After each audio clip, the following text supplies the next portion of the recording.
Hi, I'm Erica Chenard with the Real Estate Experts team. I'm here to introduce you to Colorado businesses and explore Colorado with you. Come join my home team.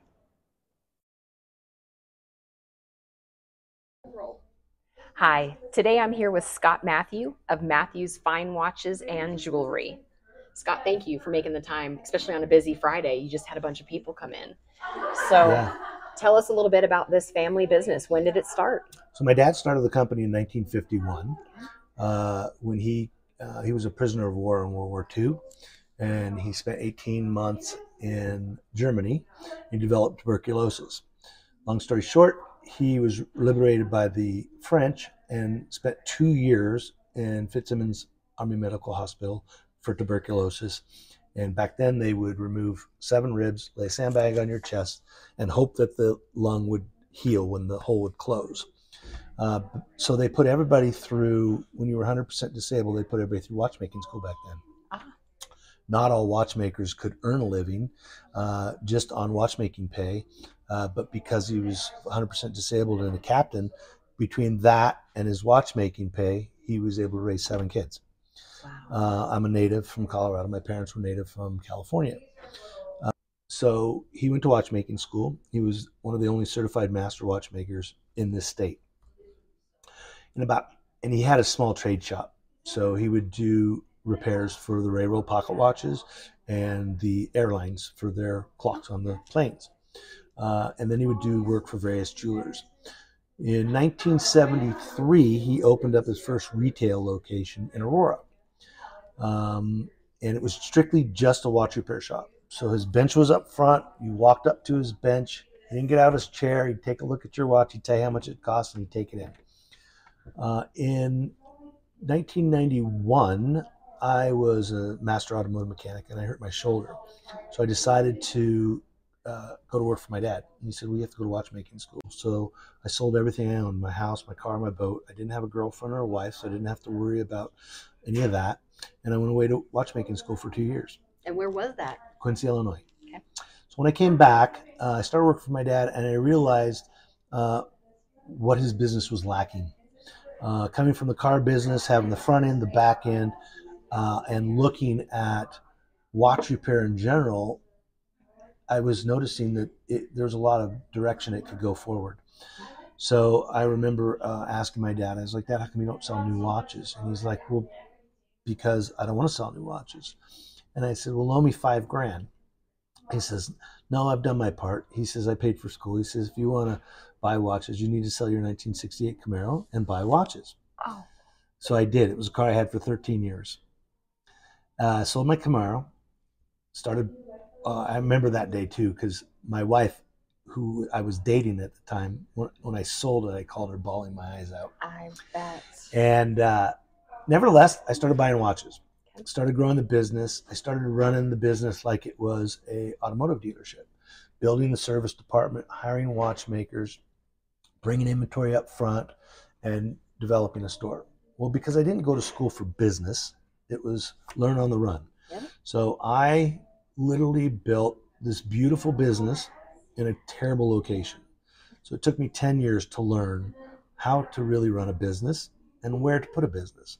So 10 years later, in 1999, I opened up my first store in Highlands Ranch. So next year will be our 25th year in Highlands Ranch. And so in 2007, we opened up this location. It was half this size. It was 1,500 square feet. It was just watches and watch repair. 2012, when I signed up my next lease, I decided to go into jewelry because in 2008, I purchased a jewelry store in Breckenridge. And my roommate from watchmaking school, him and I bought it together, and we opened it. He had the jewelry pass because of his parents had the jewelry industry. So they had the jewelry passed. And so once I worked with Donald for a little while, I realized how easy the jewelry side of it was. And we expanded in 2012 and made it a full-blown jewelry store. Fantastic. So from a retail perspective, do you sell more watches or more jewelry? I'd say it's 50-50. Outstanding. We do a huge amount of business in pre-owned watches. We're one of the few pre-owned retailers in the state. So we specialize in pre-owned Rolexes, Omega, Breitling, and Cartier, and some different brands as well. if a consumer walks in, a customer walks in, and they have a special occasion that's coming up, what kind of experience can they expect stepping through the doors? Well, customer service is our main goal. First and foremost, if you're going to work for me, if you don't provide good customer service, you're not going to work for me very long. We try to, regardless how busy we are, we try to greet people at the door, let them know that we're going to be with them. You know, being a small family business, especially in these days, staffing is a difficult thing. So we just want to make sure that the customers are aware that we're aware that they're in the store and they're going to get to them as soon as we can. Then we're just going to take you on a personal experience, and we're going to find out more about you or the person that you're purchasing for, so we can take you in the direction that's going to best fit your needs. So what would you say sets you apart from your freestanding competition, or maybe some of the jewelry stores that customers may find inside of a mall? The big thing, again, customer service, small.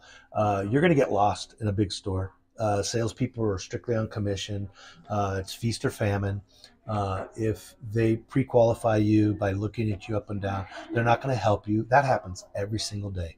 It doesn't matter if you're coming in here in jogger shorts, holes in your jeans, or holes in your t-shirt. You're going to get greeted just as well as if somebody comes in here in a suit and tie. That is fantastic. So do you specialize in just watch repair, or do you do jewelry repair as well? So from our watch repair, we have the largest watch repair facility in the state. We have factory certified watchmakers from almost every brand. We have certifications for every type of certification for watchmaking that you get. We have CW21, which is the American watchmaking certificate. We have WUSTEP, which is all Swiss. And then we have SADA, which is a combination of American Swiss. We staff every one of those. And then our jewelers are master jewelers. One of the few master jewelers in the state left. They're very few and far between. A lot of people don't want to staff them because they're expensive. My jeweler is one of the very few jewelers left that can actually hand carve a wax. Most everybody today is using computer CADs. There's no personalization to it. When we do a custom, it costs a little more when it's a hand carved wax, but it starts from a drawing to a hand carved wax to hand set stones into that hand carved wax for the customer to try on and approval in wax formation. We make adjustments if we need to, and then we cast from there. It's a really cool experience for the consumer. It sounds amazing and stunningly beautiful.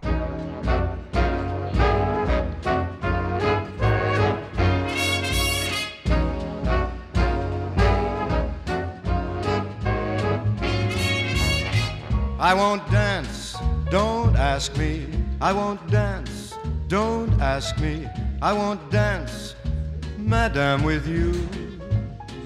My heart won't let my feet do things that they should do.